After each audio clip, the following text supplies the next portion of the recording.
Since Honey has a brand new look, I thought I would update the interior tour that I did a few years ago with some new additions that I've made to the inside of Honey as well. Come on inside and I'll show you around.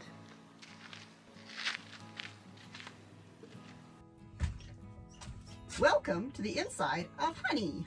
When I first got Honey, she was pretty much exactly how she came out of the Winnebago factory. She didn't have any updates as far as decor goes. I think the biggest thing was somebody added wood underneath the bench seat here to keep the cushions from sliding forward, and I have left those in because they are actually really handy and they make it so the bench cushions don't slide forward when you're sitting on them or traveling. So they've stayed. But pretty much everything else I changed. I recovered the dinette with a gray vinyl fabric, as well as I took out the old jackknife sofa and I built my own out of 2 pieces of foam and plywood, and you can see a video back in my history of videos how I built this, and it has worked very, very well. Anytime I have a guest with me staying in the RV, this is where they sleep. I usually add another, like an inflatable foam, memory foam type of mattress to the top of the couch just to make it a little bit more comfortable, but other than that, it's worked very, very well. The blinds have been great. Haven't had to do a thing with them. They are still working. They still look really nice. I have taken off the ones behind the sofa and above the kitchen sink to wash because the one above the sofa, our husky dog Sweetie put her big muddy paw on it and had to come off to get washed. And the one above the sink, I had a apple cider vinegar accident, left a bottle of it in the RV over winter last year, and it broke and leaked down the wall and all over the blind that was behind the kitchen counter. So that's getting washed and I will have to rehang all those things. But those kind of things are going to wait till next spring because I'm running out of time. I'm heading up to our cabin in a couple of days. So I'm getting Honey and our travel trailer winterized so that they can be sitting here until sometime before Christmas when we'll be back. I've taken everything out of the cupboards that needs to come out. I didn't leave any apple cider vinegar in a glass bottle in it this time. I just wanted to give you a quick look at a few things that I have changed in Honey since I originally got her. The first thing I want to show you is this little ledge that I put around the top of the fridge. It's just a piece of 1x1 lumber that I've cut and rounded at the corner and screwed in along the top so that things don't fall off when I'm driving down the road. This is where Gracie's cat food dish goes and her water bowl. So I can leave those things up here while I'm traveling and don't have to keep on moving them. And she can get up here to eat or drink anytime she wants. And it doesn't fall off while we're driving. The reason it's up here is because if it isn't, the dogs will eat it. This was a really good addition. If you've been following my channel for a few years or have maybe looked back at older videos, you might remember that I showed you how to use the built-in toilet that comes in most RVs as a composting toilet by using a bag inside the toilet bowl rather than flushing. And that worked really well for me, usually when I was traveling by myself. Then last summer, we had a toilet malfunction in Honey. The pipes at the back of the toilet broke. When we turned the water on in the RV, water came squirting all over the bathroom back here. It was a bit of a disaster.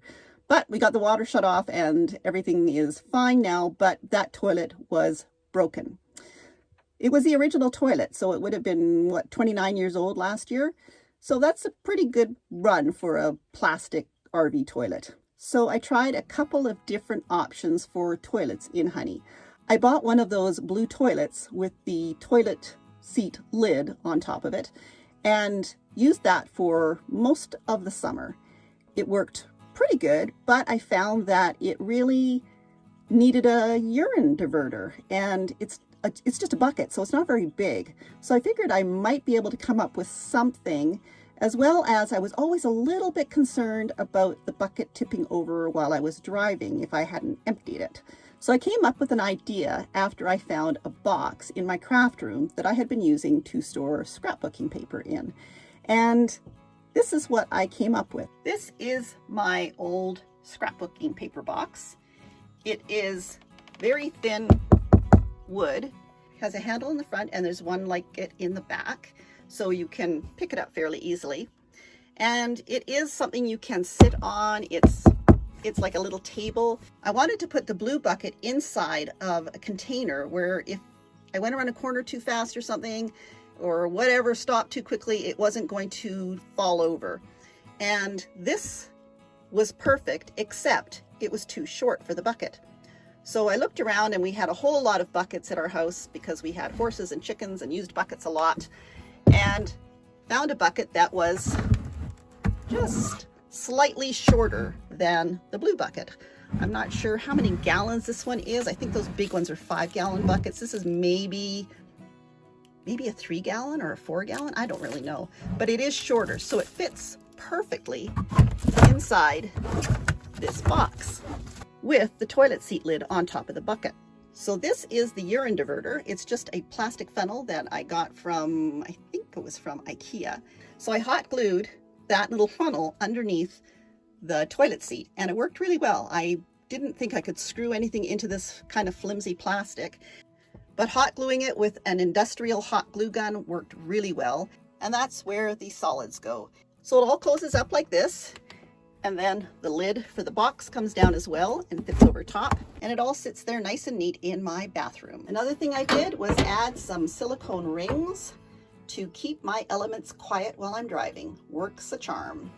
I added this little fold-up table to the bedside so that I could have a little place to put my coffee or tea when I'm watching TV or reading in bed at night. It has a little support thing underneath that comes up and holds the table up, but I'm not going to put that up right now because I only have one hand. One of the other more recent additions has been this sheer curtain.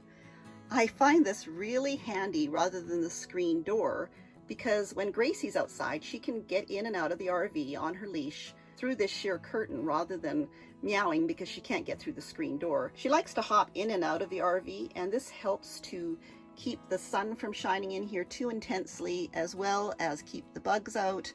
And right now I just have it suspended on a extendable curtain rod that just uses pressure to stay up, but I think I'm going to probably make something up here underneath the blind here to attach it to.